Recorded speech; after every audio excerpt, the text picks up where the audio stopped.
वक्रतुंड महाकाय सूर्यकोटि समप्रभ निर्विघ्नं कुरु मे देवो सर्वकारी सर्वदा। ओम गं गणपतये नमः। राधे राधे।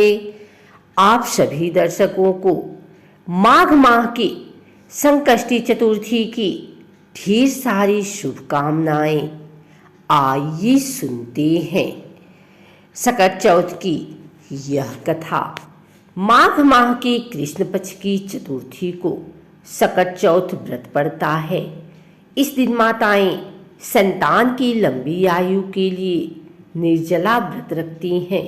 यह व्रत संतान के जीवन में आने वाली हर संकट और बाधा से उन्हें बचाता है। इस दिन संकट हरण गणेश जी का पूरे विधि विधान के साथ पूजन किया जाता है। इसे संकष्टी चतुर्थी और तिलकुटा चौथ भी कहा जाता है।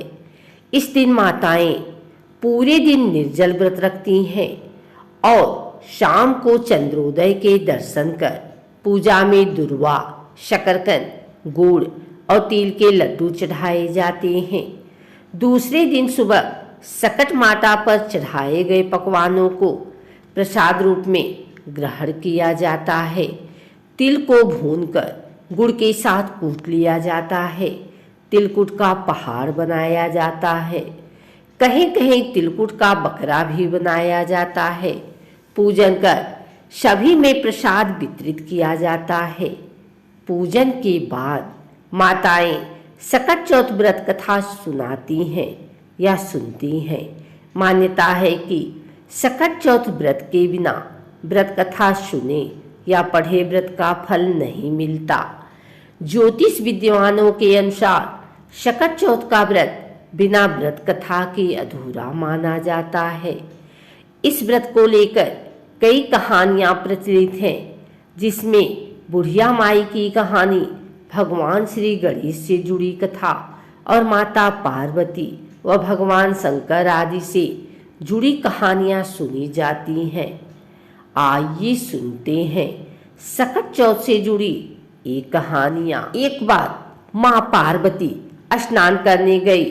स्नान घर के बाहर उन्होंने अपने पुत्र गणेश जी को खड़ा कर दिया और उन्हें रखवाली का आदेश देते हुए कहा कि जब तक मैं स्नान कर खुद बाहर ना आऊं, किसी को भीतर आने की इजाजत मत देना। गणेश जी अपनी माँ की बात मानते हुए बाहर पहरा देने लगे। उसी समय भगवान शिव माता पार्वती से मिलने आए, लेकिन गणेश भगवान ने उन्हें दरवाजे पर ही कुछ देर रुकने के लिए कहा। भगवान शिव ने इस बात से बेहद आहत हो और अपमानित महसूस किया। गुस्से में उन्होंने गणेश भगवान पर त्रिशूल का वार किया, जिससे उनकी गर्दन दूर जा गिरी। स्नान घर के बाहर शोरगुल सुनकर जब माता पार्वती बाहर आई तो देखा कि गणेश जी की गर्दन कटी हुई है। ये देखकर वो रोने लगी और उन्होंने शिव जी से कहा कि गणेश जी के प्राण फिर से वापस कर दें। इस पर शिव जी ने एक हाथी का सिर लेकर गणेश जी को लगा दिया।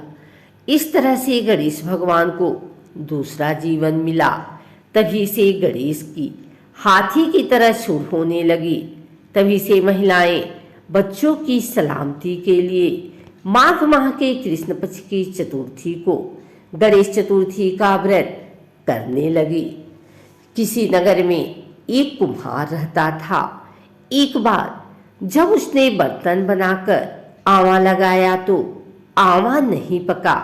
परेशान होकर वह राजा के पास गया और बोला कि महाराज, न जाने क्या कारण है कि आवा पक ही नहीं रहा है। राजा ने राज पंडित को बुलाकर कारण पूछा। राज पंडित ने कहा, हर बार आवा लगाते समय एक बच्चे की बलि देने से आवा पक जाएगा। राजा का आदेश हो गया। बलि आरंभ हुई। जिस परिवार की बारी होती वह अपने बच्चों में से एक बच्चा बलि के लिए भेज देता। इस तरह कुछ दिनों बाद एक बुढ़िया के लड़के की बारी आई। बुढ़िया के एक ही बेटा था। उसने जीवन का सहारा समझा था, पर राजाज्ञा कुछ नहीं देखती। दुखी बुढ़िया सोचने लगी, मेरा एक ही बेटा है, वह भी संकट के दिन मुझसे जुदा हो जाएगा। तभी उसको एक उपाय सूझा।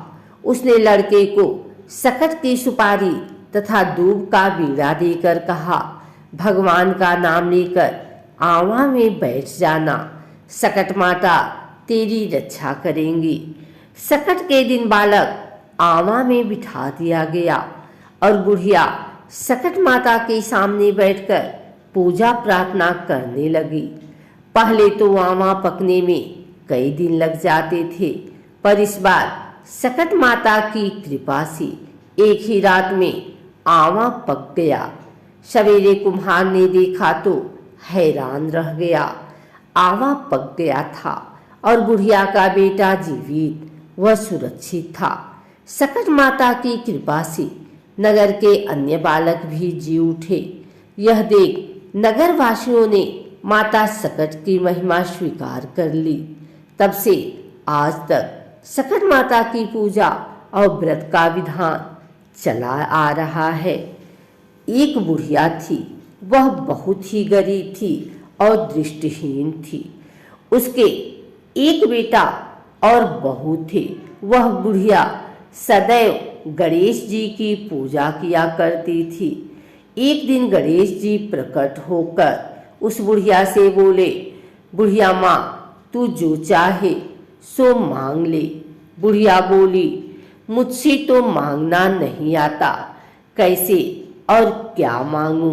तब गणेश जी बोले, अपने बहू बेटे से पूछकर मांग ले। तब बुढ़िया ने अपने बेटे से कहा, गणेश जी कहते हैं तू कुछ मांग ले, बता दे मैं क्या मांगू। पुत्र ने कहा, माँ तू धन मांग ले। बहू से पूछा तो बहू ने कहा, नाती मांग ले।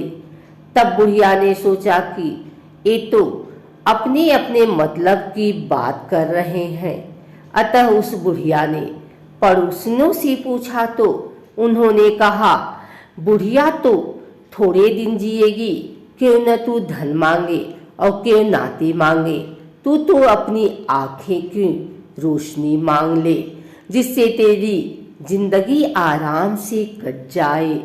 इस पर बुढ़िया बोली, यदि आप प्रसन्न हैं तो मुझे 9 करोड़ की माया दें, निरोगी काया दें, अमर सुहाग दें, आँखों की रोशनी दें, नाती दें, पोता दें और सब परिवार को सुख दें और अंत में मोक्ष दें।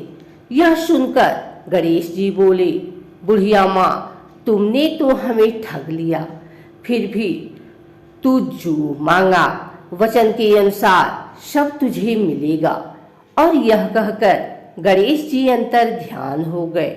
उधर बुढ़िया माँ ने जो कुछ मांगा था वह सब कुछ मिल गया। हे गणेश जी महाराज, जैसा तुमने उस बुढ़िया माँ को सब कुछ दिया वैसे सबको देना।